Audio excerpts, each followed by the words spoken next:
It's very helpful for people to hear that they should make themselves competent and dangerous and take their proper place in the world. Competent and dangerous? Why dangerous? Because it's the alternative to being weak.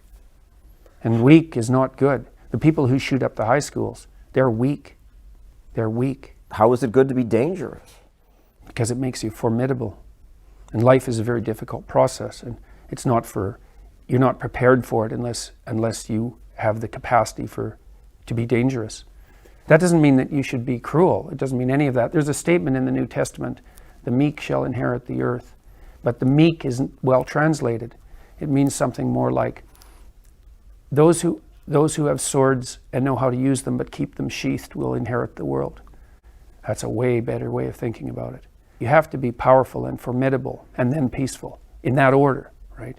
And that's not the same as being naive and weak and harmless, which is what young men are being encouraged to be. It's like, that's a very bad idea.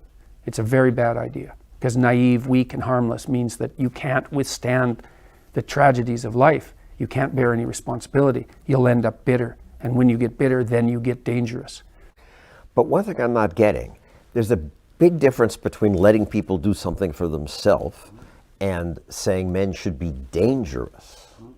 By dangerous, that implies I should be ready to threaten someone, to hurt somebody. No, you should be capable of it. But that doesn't mean you should use it.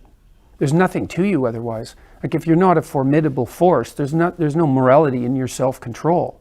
If you're incapable of violence, not being violent isn't a virtue. People who teach martial arts know this full well, right? If you learn a martial art, you learn to be dangerous, but simultaneously you learn to control it. Both of those come together. And the combination of that capacity for danger and the capacity for control is what brings about the virtue. Otherwise, you confuse weakness with moral virtue.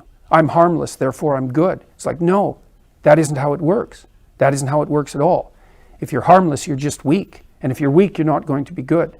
You can't be, because it takes strength to be good. It's very difficult to be good.